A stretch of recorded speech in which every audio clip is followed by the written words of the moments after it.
The massive crystal hall of Nexus Prime glimmered under the light of 3 artificial suns. From the high ceiling, crystal formations hung like frozen waterfalls, refracting light into 1,000 rainbow patterns across the chamber floor. In the center of this architectural marvel, a circular table hovered several feet off the ground, surrounded by 12 ornate seats designed to accommodate the vastly different physiologies of the Galaxy Council's representatives. Ambassador Jake Morrison straightened his formal diplomatic uniform, a deep navy blue adorned with the Earth Alliance insignia, a stylized image of Earth encircled by stars. He glanced at his assistant, Lisa Hayes, who sat slightly behind him, datapad at the ready. Her calm presence had been his anchor during these 18 months of fruitless negotiations. "Remember," she whispered, "whatever happens today, we've done everything possible to secure a reasonable agreement." Jake nodded, his expression neutral, despite the churning frustration in his gut. 18 months of patronizing comments, dismissive gestures, and thinly veiled insults had worn his patience dangerously thin. But today would be different. Today, he would present a comprehensive military cooperation plan that even the most arrogant council member couldn't dismiss outright. The chamber doors slid open with a soft hiss, and the representatives of the Galaxy Council filed in, one by one. Each was an ambassador from one of the 12 most powerful species in known space, beings whose civilizations had been traveling between stars for thousands of years, while humans had only achieved interstellar flight 2 centuries ago. Chancellor Vexar, the head of the council, entered last. His tall, slender frame moved with the deliberate grace of someone who had lived for centuries. His silver skin caught the light as he took his position at the head of the hovering table. 4 elongated arms arranged themselves perfectly on the surface before him as his large, multifaceted eyes scanned the room. "The 973rd session of the Galaxy Council is now in session," Vexar announced, his voice amplified throughout the chamber. "I see our younger colleagues from Earth are with us again." Jake ignored the subtle emphasis on younger and the patronizing tone. Such comments had become background noise during his tenure as Earth's ambassador. "Today's agenda," Vexar continued, "includes Ambassador Morrison's proposal regarding security arrangements for trade routes in the Orion sector." Jake rose to his feet, activating the holographic display embedded in the table's surface. 3-dimensional star maps materialized in the air, highlighting major trade routes and security vulnerabilities. "Distinguished members of the Council," Jake began, his voice steady and professional. "For 18 months, Earth has requested assistance in protecting vital trade routes from piracy. Today, I present a concrete plan for joint security operations that would benefit all species represented here." Before he could continue, Thisara, a being with blue tentacles instead of arms, raised one appendage. "Ambassador Morrison, I must interrupt. While we appreciate Earth's enthusiasm, the security strategies you propose involve technology and tactical approaches that your species has only recently developed. How can we trust your expertise in matters that we have managed for millennia?" Jake felt his jaw tighten, but kept his composure. "Council Member Thisara, Earth may be new to interstellar travel compared to your civilizations, but we have rapidly adapted our security expertise to space. Our proposal incorporates successful anti-piracy measures that have reduced incidents by 47% in Earth-protected sectors." General Wook, a large, brown-furred representative, with tusks protruding from his lower jaw, laughed, a rumbling sound that filled the chamber. "Ambassador, your ships are barely capable of sustained faster-than-light travel. The patrol vessels you describe would be ineffective against the kinds of threats we face. Humans have only been venturing beyond your solar system for, 200 years? Our species designed the first interstellar drive 5,000 years ago." Lisa made a note on her datapad. Jake knew she was recording every dismissive comment, every veiled insult, a practice they had maintained throughout their time at Nexus Prime. The growing document had become a testament to the Council's consistent disrespect. "General," Jake replied evenly, "I believe if you examine the technical specifications on page 12 of my proposal, you'll find our latest vessels exceed the minimum requirements for effective patrol units. Additionally, we're proposing a collaborative approach where your more experienced officers would provide oversight." Chancellor Vexar raised a hand, silencing the room. "Ambassador Morrison, your species' eagerness to participate in galactic security is admirable. However, you must understand that these matters require a certain level of perspective that Earth simply hasn't had time to develop. You are like children who have not yet learned to crawl attempting to run a marathon." The chamber fell silent. Lisa's stylus froze above her datapad. Jake felt something snap inside him, a final thread of patience severed by one condescending comment too many. 18 months. 18 months of presenting carefully researched proposals. 18 months of offering Earth's resources, technology, and personnel to assist with the Council's various initiatives. 18 months of being treated like precocious children instead of equals. Jake slowly collected the physical documents from the table, sliding them methodically into his briefcase. The action drew confused glances from several council members. "Ambassador Morrison?" Vexar inquired, his tone suggesting mild curiosity rather than concern. Jake closed his briefcase with a definitive click. "Chancellor, distinguished council members, I want to thank you for your time over these past 18 months. His voice was calm, almost detached. "After careful consideration of the Council's consistent position regarding Earth's role in galactic affairs, I must inform you that Earth is withdrawing from these negotiations, effective immediately." For the first time since Jake had entered the Crystal Hall 18 months ago, he witnessed something he'd never seen before: stunned silence from all 12 representatives. The Sara's tentacles curled in agitation. "You cannot simply withdraw. The trade agreements are beneficial primarily to the Council," Jake interrupted. "Earth has offered substantial resources, technologies, and expertise, only to be consistently reminded of our youth and inexperience. We see no path forward where the Council will treat us as equals." "This is absurd," General Wook growled. "Your people need our protection, our trade routes, our technology." Jake smiled thinly. "Perhaps we do, General, but not at the cost of our dignity. Lisa, please make a note that at 1547 Standard Time, Earth has officially withdrawn from all pending negotiations with the Galaxy Council." Lisa nodded, making the entry with a composure that matched Jake's. She had been preparing for this possibility, had discussed it with him during late nights, analyzing the Council's patterns of behavior. Chancellor Vexar's expression remained unreadable, but his voice carried a hint of amusement mixed with disbelief. "Ambassador Morrison, surely this is a negotiation tactic. Your people cannot possibly survive in the current galactic climate without Council support." Jake met Vexar's multifaceted eyes directly. "I guess we'll find out, won't we, Chancellor? Good day to you all."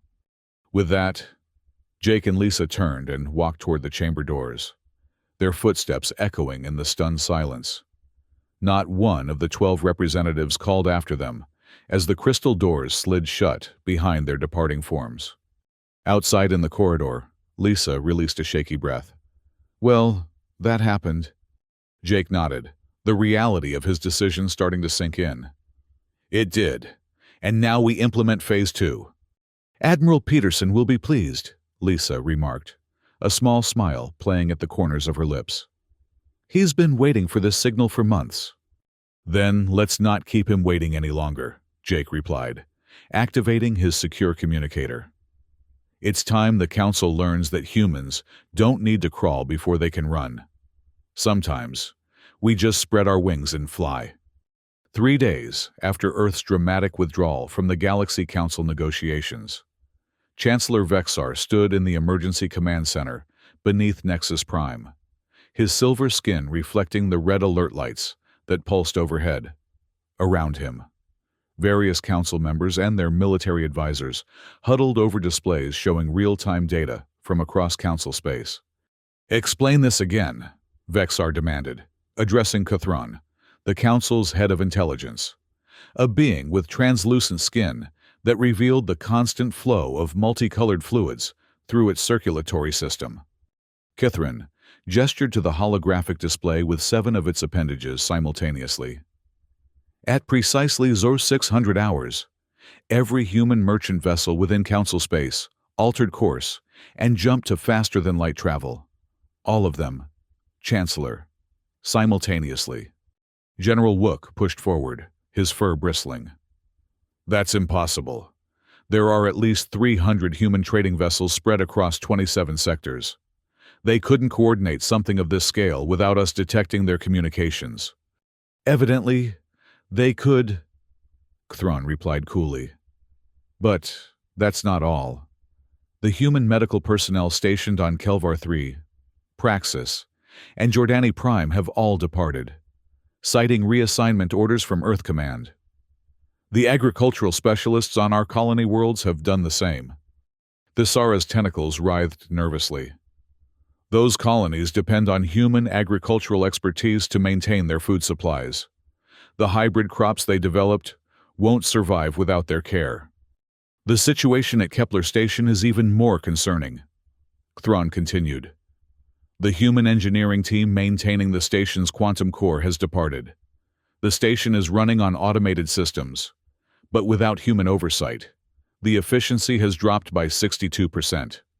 Chancellor Vexar paced the length of the command center, his 4 arms clasped behind his back in a rare display of agitation. "This is merely a temper tantrum. They'll return when they realize how dependent they are on council protection and trade routes."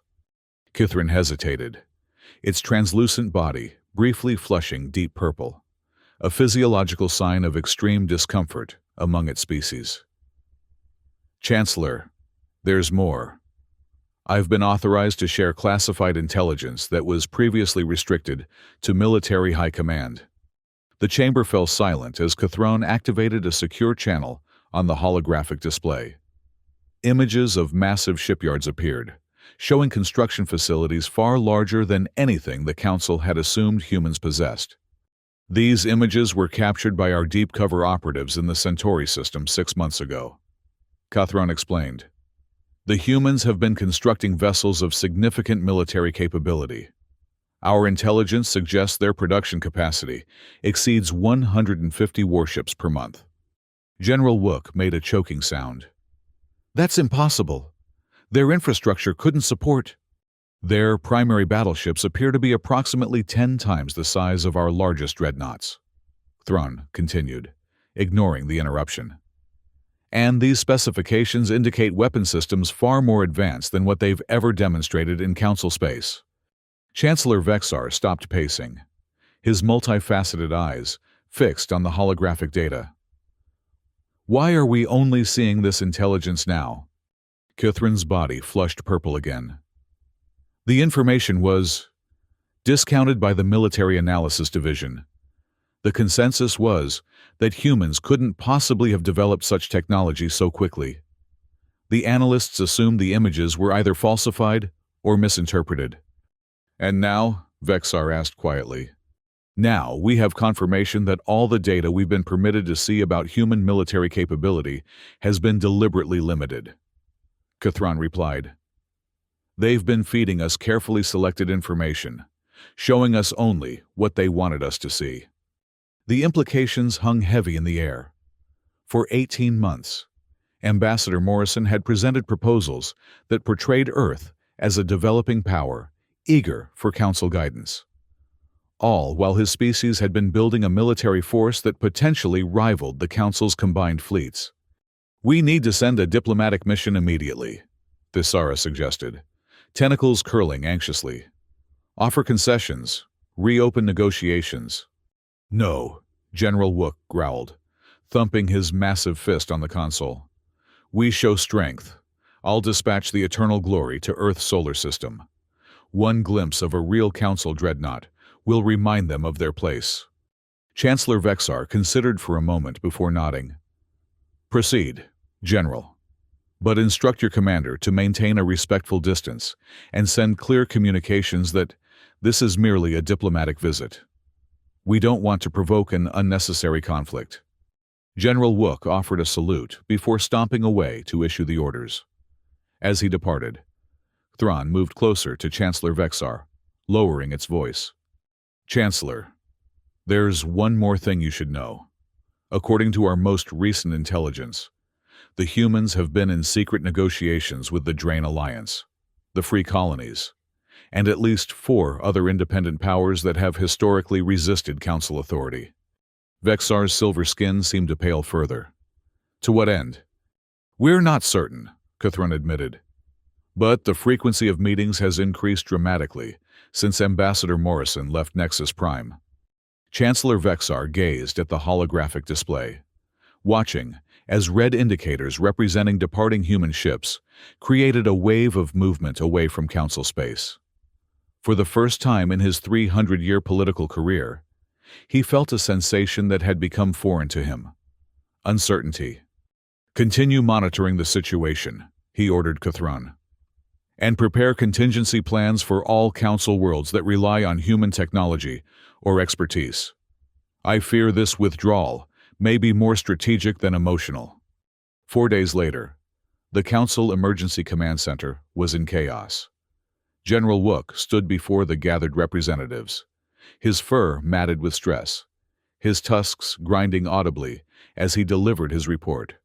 The Eternal Glory made contact with a human vessel at the edge of Sol system, he began, his voice uncharacteristically subdued. It was a small patrol craft, significantly smaller than our dreadnought. The human captain, Nina Rodriguez, greeted our commander with perfect courtesy and asked the purpose of our visit. Wook activated a holographic recording. The assembled council members watched as a human female in a crisp naval uniform smiled from the communication screen. This is Captain Nina Rodriguez of the United Earthship Guardian. Welcome to Sol System, Eternal Glory. May I ask the nature of your visit to our space? The recording showed the council commander explaining their diplomatic mission, emphasizing the impressive size and capability of the Eternal Glory as he did so. Captain Rodriguez's smile never wavered. I understand completely, Commander. However, I must inform you that unannounced military vessels are required to undergo a security inspection before proceeding further into Sol system. Please power down your weapon systems to allow our scan to proceed safely. The council commander's laughter could be heard off-screen. Captain, this is a Class 9 Council dreadnought. We don't power down for anyone, especially not for a patrol vessel that's barely 1/10 our size. Rodriguez's expression remained pleasant, but her eyes hardened slightly. I understand your position, Commander. However, I am obligated to enforce our security protocols. You have 30 seconds to comply before we take action. The recording showed the council commander turning to his weapons officer, ordering battle stations. Then, inexplicably, all systems on the Eternal Glory's bridge began shutting down. Weapons, shields, propulsion, all disabled within seconds, without a single shot being fired. What did they do? Thisara asked, tentacles coiling tightly around its torso. General Wook seemed to shrink before their eyes. We don't know. Our engineers can't explain it. The human vessel emitted some kind of energy pulse that selectively disabled our offensive systems without damaging any other components. Technology we've never encountered before. Did they board the vessel, take prisoners? Chancellor Vexar demanded. No, Wook replied, seeming bewildered by the fact. Captain Rodriguez simply said, Thank you for your cooperation. Your systems will reboot in approximately 10 minutes, which should give you sufficient time to reconsider your approach. I suggest you return to Council space and apply through proper diplomatic channels if you wish to visit Earth in the future. The recording ended, leaving the Council chamber in stunned silence. The eternal glory returned to Council space as suggested. Wook concluded. The commander felt he had no choice, given the demonstrated technological superiority. Chancellor Vexar leaned heavily on the console before him. So, a vessel 1/10 the size of our most advanced warship disabled it without firing a shot. Then, sent it home with a polite warning. Yes, Chancellor, Wook confirmed, his voice barely audible. Have we made any progress infiltrating their communications network? Vexar asked, turning to Cuthron. The intelligence chief's translucent form had taken on a grayish hue, a sign of extreme stress. No, Chancellor. Our best cyber intelligence teams can't penetrate their security protocols, and our stealth vessels are being detected well before they cross the border into human-controlled space. How? Demanded Thesara. Our stealth technology is the most advanced in the galaxy. Apparently not, Thrawn replied simply. The humans seem to have sensor technology capable of detecting our vessels despite their cloaking systems. 3 additional intelligence-gathering ships were intercepted yesterday. None returned. Destroyed? Vexar asked sharply. No, Thrawn said. Disabled and escorted back to our border, with all data storage systems wiped clean. The crews report the humans were unfailingly polite throughout the entire process. Vexar collapsed into his chair, all 4 arms limp at his sides. This is not possible. They've been spacefaring for barely 2 centuries. How could they have developed such technology without our knowledge? No one in the command center had an answer. There's more, Thrawn continued reluctantly. We've detected unusual activity near the Drain homeworld. A fleet of ships matching human design specifications arrived 3 days ago. Communications traffic suggests they're negotiating some kind of alliance. The Drain have resisted Council membership for centuries, Thesara noted, voice trembling slightly. If they ally with Earth, they won't be the only ones, Thrawn interrupted. We're detecting similar diplomatic missions to the Free Colonies, the Jaxari Confederation, and at least 6 other independent powers.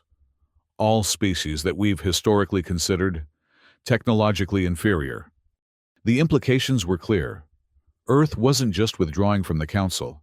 It was actively building its own coalition of powers. How did we misread them so completely? Vexar murmured, more to himself than to the others present.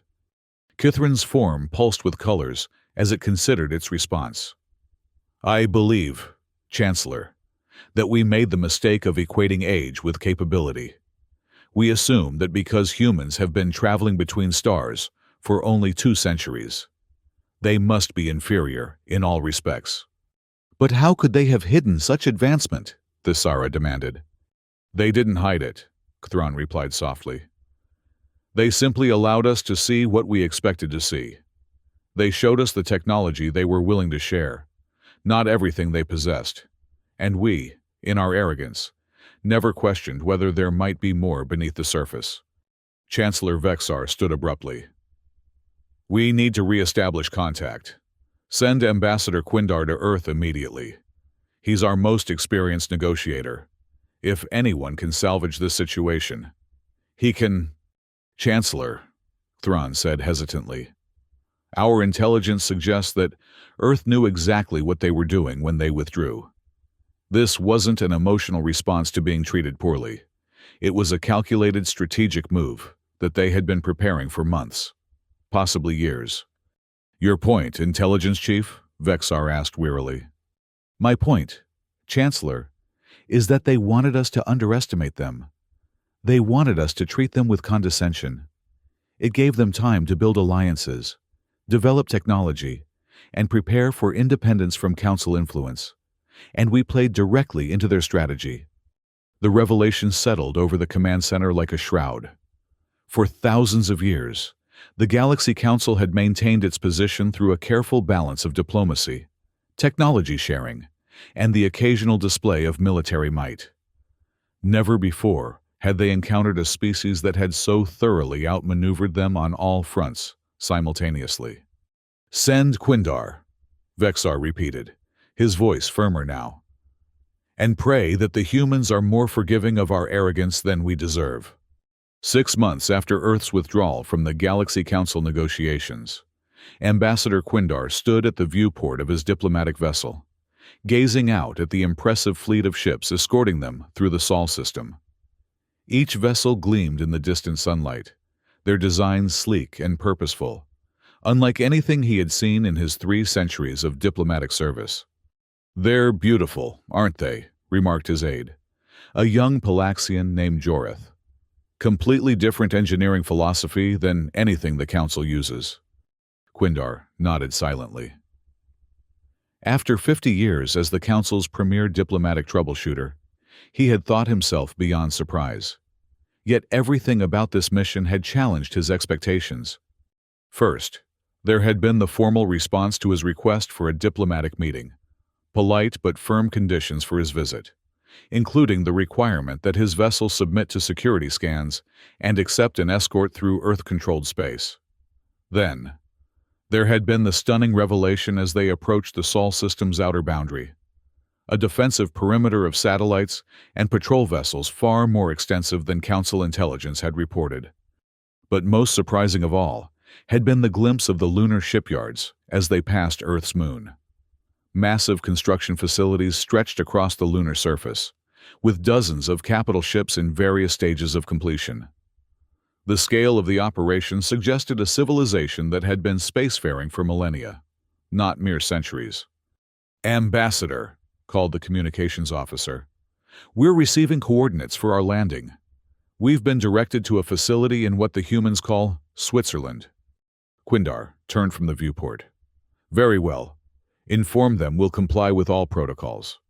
As their vessel began its descent toward Earth, Quindar mentally rehearsed his opening statements. Chancellor Vexar had given him extraordinary latitude in these negotiations, authorization to offer technology transfers, trade concessions, even a fast track to full Council membership if necessary. The Council was desperate to re-establish relations with humanity, particularly as reports continued to arrive detailing the collapse of various Council operations that had relied on human expertise. The agricultural colonies were facing food shortages.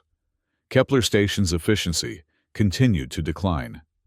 Trade revenue had dropped by 23% as human merchants redirected their routes away from Council space. And most alarmingly, intelligence reports indicated that the Drain Alliance had indeed signed a mutual defense pact with Earth, as had the Free Colonies and 3 other formerly independent powers. The diplomatic vessel touched down on a landing pad nestled among snow-capped mountains. As the gangway extended, Quindar straightened his ceremonial robes and prepared to face the humans who had so thoroughly upended the galactic status quo. To his surprise, the welcoming party consisted of only 3 individuals: a middle-aged human female in a formal diplomatic uniform, a tall human male in what appeared to be a military dress uniform adorned with various insignia, and, most surprisingly, Ambassador Jake Morrison, except that the insignia on Morrison's uniform had changed. The simple Earth Alliance emblem had been replaced with a more elaborate design featuring multiple stars in a circular pattern. "Ambassador Quindar." The female diplomat greeted him with a formal bow. "I am Director Catherine Zhao of Earth Diplomatic Services. Welcome to Earth. May I present Admiral Jake Morrison, Supreme Commander of the Terran Alliance Naval Forces, and Admiral Scott Peterson, Commander of the Earth Defense Fleet." Quindar managed to maintain his diplomatic composure despite his shock. "Admiral Morrison, I believe when we last met, you held the title of Ambassador?" Jake Morrison smiled, a genuine expression that carried no hint of smugness or triumph. "Circumstances change, Ambassador Quindar. My naval commission was reactivated following our withdrawal from Council negotiations. But please, don't let the title change concern you. I'm still authorized to speak on behalf of Earth in these discussions." Quindar followed the Earth representatives into a simple, elegantly appointed meeting room. The walls were lined with wooden panels, a luxury in a spacefaring civilization, and large windows offered breathtaking views of the mountain landscape. The room contained only a single round table with chairs, notably devoid of the advanced technology that typically dominated council diplomatic chambers. Once seated, Director Zhao opened a physical folder, another surprise in an age of digital communications, and reviewed a document briefly before addressing Quindar. Ambassador, before we begin, I want to clarify the parameters of our discussion. You are here as a representative of the Galaxy Council, which Earth no longer recognizes as having any authority over our affairs or those of our allies. However, we are open to establishing new diplomatic relations on the basis of mutual respect and equality. Quindar nodded, carefully considering his response. Director Zhao, I understand your position. The Council has authorized me to acknowledge that our previous approach to relations with Earth was flawed. We failed to recognize your civilization's remarkable achievements and capabilities. I am empowered to offer significant concessions to re-establish positive relations. Admiral Peterson, a stern-faced man with close-cropped gray hair, leaned forward slightly. Ambassador Quindar, I'm curious. When did the Council become aware of Earth's actual military capabilities?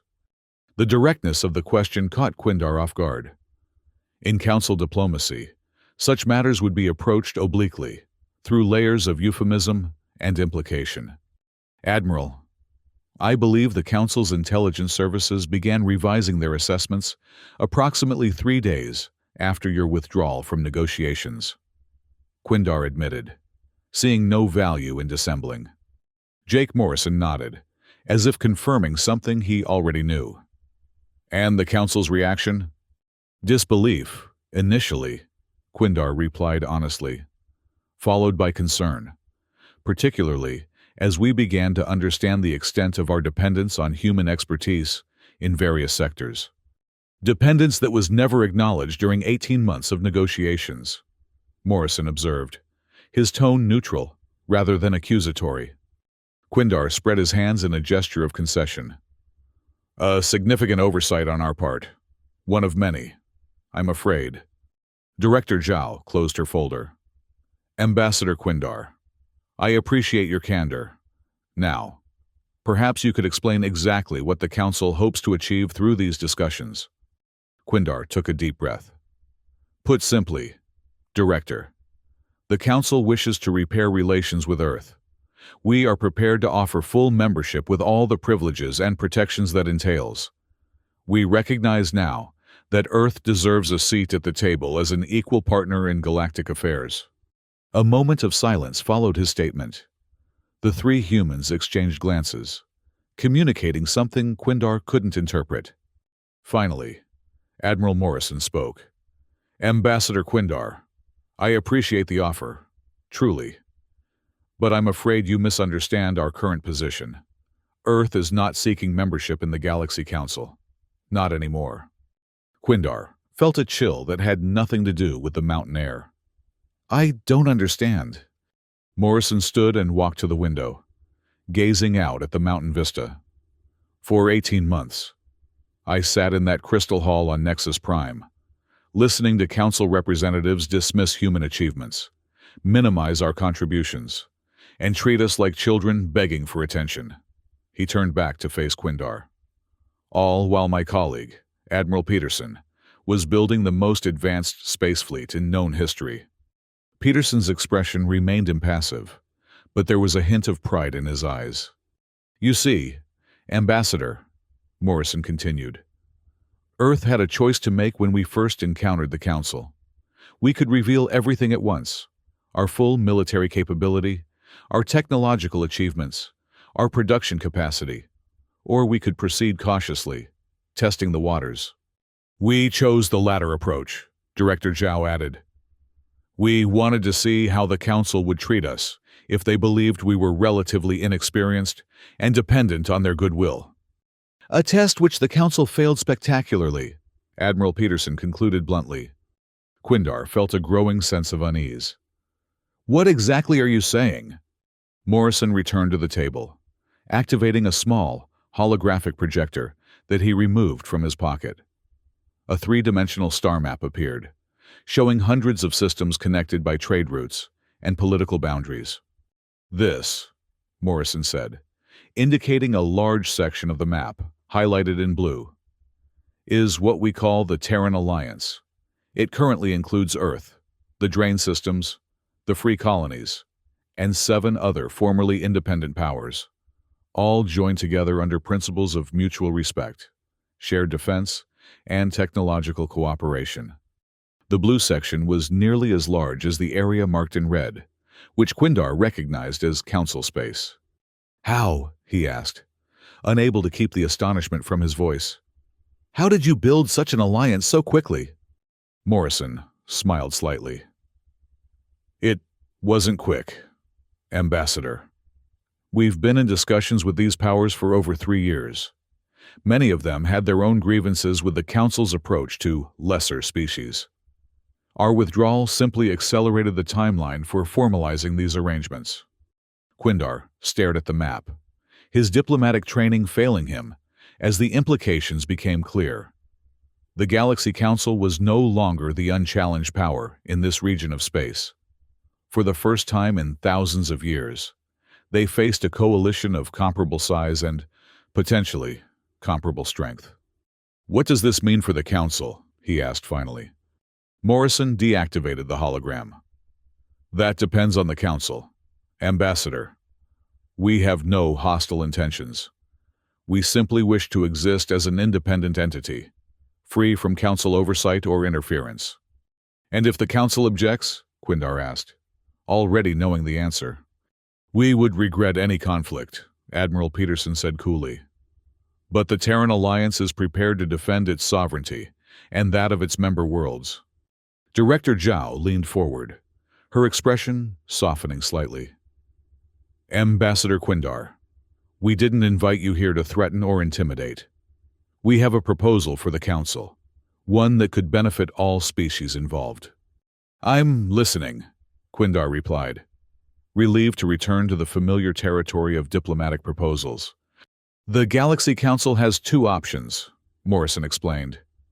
"The first is to recognize the Terran Alliance as a sovereign entity and establish formal diplomatic relations based on mutual respect and cooperation. This would include new trade agreements, cultural exchanges, and possibly even limited military cooperation against common threats." "And the second option?" Quindar asked, though he suspected he already knew. "The Council can choose to maintain its current position," Admiral Peterson said. "In which case, the Terran Alliance will continue to expand its influence. We're already in discussions with several worlds that are technically under Council protection, but receive little actual benefit from that status." The implication was clear. The Council could adapt to the new reality, or it could watch its influence gradually erode as more worlds chose to align with the emerging power. "I see," Quindar said softly. "And is there a third option? Perhaps a more integrated approach? A merger of our interests?" Morrison's expression remained gentle, but firm. "The Council had 18 months to consider such an approach, Ambassador. Instead, it chose condescension and dismissal. Actions have consequences." Quindar nodded slowly, understanding the position all too well. In his centuries of diplomatic service, he had seen many powers rise and fall. The Council had maintained its position for so long that its members had forgotten a fundamental truth of politics. Power is always in flux, and respect must be earned, not assumed. "I will convey your proposal to Chancellor Vexar and the full Council," Quindar said formally, "though I suspect I already know their response." "And what might that be?" Director Zhao asked. Quindar allowed himself a small, rueful smile. "They will rage. They will deny. They will strategize and plot. And ultimately, they will accede to reality. The question is only how much damage they will do to themselves in the process." Admiral Morrison nodded, extending his hand in the human gesture of agreement. "A fair assessment, Ambassador. We hope for a peaceful transition to this new arrangement." As Quindar clasped Morrison's hand, he couldn't help but reflect on the irony of the situation. The Council had dismissed humans as children, unable to understand the complexities of galactic politics. Yet these children had orchestrated the most significant shift in the galactic balance of power in thousands of years, all while the ancient, wise Council had remained blind to what was happening right before their eyes. "There is one more thing, Ambassador," Morrison said as they concluded their meeting. "Please convey to Chancellor Vexar that this is not about revenge or retribution. This is about building a better future, one where all species are treated with dignity and respect, regardless of how long they've been traveling among the stars." Quindar nodded, recognizing the wisdom in those words. "I will convey your message, Admiral Morrison. And for what it's worth, I believe you've taught the Council a valuable lesson, one that was long overdue." As Quindar's diplomatic vessel departed Earth the following day, he gazed once more at the massive shipyards orbiting Earth's moon. Dozens of vessels were under construction, each incorporating design elements from various species, evidence of the true collaboration that the Terran Alliance represented. For the first time in his long diplomatic career, Quindar felt something he had never expected: hope for a better galactic order, born from the ashes of the Council's arrogance. Chancellor Vexar's silver skin had lost much of its luster in the weeks following Ambassador Quindar's return from Earth. The once proud leader of the Galaxy Council now moved with a weariness that betrayed his advanced age, something he had never allowed to show before. The emergency session of the Council had been in progress for nearly 6 hours, with representatives arguing bitterly about how to respond to the Terran Alliance's proposal. The Crystal Hall, once a symbol of the Council's enduring power, now seemed fragile and ostentatious in light of recent events. "The Dracopian hegemony has formally withdrawn from the Council," announced Thisara, its blue tentacles lank and faded with stress. "That makes 3 major powers in the past week alone." "Traitors," spat General Wook, though his voice lacked its usual force. "They run to the humans at the first sign of change." "Can you blame them?" asked a representative from the Agorian Confederation, a species of insectoid beings known for their pragmatism. "The humans offer equal partnership. We offer condescension wrapped in tradition." "We offer 5,000 years of stability," Wook countered, pounding a fist on the table. "Did we?" Quindar asked quietly. All eyes turned to the veteran diplomat, who had remained largely silent since delivering his report on the Earth negotiations. "Or did we offer 5,000 years of stagnation, where new ideas were dismissed simply because they came from younger species?" Chancellor Vexar raised a hand for silence. "This bickering serves no purpose. We must decide on our response to the Terran Alliance's proposal. Ambassador Quindar, in your assessment, what are our realistic options?" Quindar had spent decades crafting diplomatic language to soften harsh realities. But now, facing the potential collapse of the institution he had served his entire life, he chose unvarnished truth. "We have no realistic options beyond acceptance. Chancellor, the Terran Alliance already equals us in territory and likely surpasses us in military capability. 3 of our key trade routes now pass through their space. 6 of our agricultural supply worlds have signed treaties with them, and our intelligence networks have been compromised to an extent we still cannot fully assess." "So we surrender?" General Wook demanded, his fur bristling. "We simply disband the oldest political institution in known space because some upstart species decided to throw a tantrum?" "It wasn't a tantrum, General," Quindar replied evenly. "It was a strategic withdrawal following a careful assessment of the Council's attitude. The humans gave us 18 months to recognize their value as partners. We failed that test spectacularly." A heavy silence fell over the chamber as the representatives absorbed this assessment. "What of the second option?" asked Thisara hesitantly. "If we refuse to recognize the Alliance formally?" Cuthrin, who had been monitoring data feeds throughout the meeting, looked up from his console. Our projections suggest that within one standard year, the Council would lose approximately 37% of its current membership to the Alliance. Within 5 years, that number rises to 68%. On what basis? Demanded Vexar, his multifaceted eyes flashing with anger. Economic reality, Chancellor. Thrawn replied simply.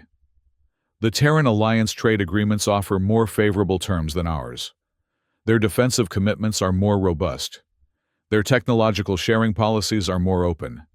And perhaps most significantly, they treat all member worlds as equals, regardless of how long they've been spacefaring. Another representative, a gaseous being contained within a transparent environmental suit, spoke up. There is also the matter of the hegemony border conflict. Without human mediators, the situation has deteriorated significantly. 3 worlds are now experiencing active warfare, and a 4th has reported a disease outbreak that human medical teams could have contained.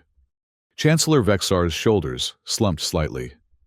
So our choice is between formal recognition of a rival power or slow dissolution as our member worlds defect one by one. Yes, Chancellor, Quindar confirmed gently. Though I would frame it differently. Our choice is between adapting to a new reality or clinging to an old one that no longer exists. Vexar stared at the crystal table before him, seeing his distorted reflection in its polished surface. For 3 centuries, he had guided the Council through countless challenges, always secure in the knowledge that their position at the center of galactic affairs was unassailable. Now, in the span of mere months, that certainty had been shattered. We require privacy for the final deliberation, Vexar announced suddenly. All advisors and support staff, please clear the chamber. The various aides, technicians, and security personnel filed out, leaving only the 12 Council representatives seated around the hovering table. When the crystal doors had sealed behind the last of them, Vexar activated the privacy field that would prevent any surveillance of their discussion. Speak freely, he instructed the gathered representatives. No recordings, no minutes. What is said here remains among us. For a moment, no one spoke. Then, Thesara's tentacles curled expressively.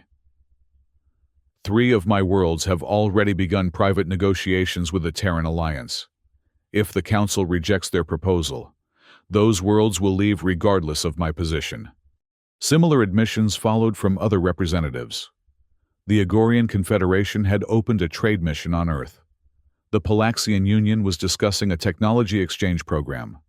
Even General Wook's supposedly loyal Bracken Imperium had sent unofficial envoys to meet with Alliance representatives. So it seems the dissolution has already begun, Vexar observed, his voice hollow. Not dissolution, Chancellor, Quindar corrected. Evolution. The galaxy is changing. We can either change with it or be left behind. Vexar looked around the table, studying each representative in turn. Some showed resignation, others calculation, a few genuine distress. But none showed the confidence and superiority that had once characterized council meetings. We will reconvene in 1 hour, Vexar announced abruptly. Each of you, consult with your governments. Determine whether they wish to remain with a reformed council or seek membership in the Terran Alliance individually. I will abide by the majority decision. As the representatives dispersed to conduct their consultations, Vexar remained seated at the empty table, alone with his thoughts. The irony was not lost on him. For 18 months, he had lectured Ambassador Morrison about patience, perspective, and the wisdom that came with age. Yet it was the young humans who had demonstrated true foresight, while he and his ancient council had been blinded by tradition and arrogance. Perhaps, Vexar reflected, that was the lesson in all this. Age guaranteed experience, but not wisdom, and traditions, no matter how long established, were not inherently superior to new ideas. 1 hour later, the council representatives returned to their seats, their decisions made. Vexar looked at their faces and already knew the outcome before a single vote was cast.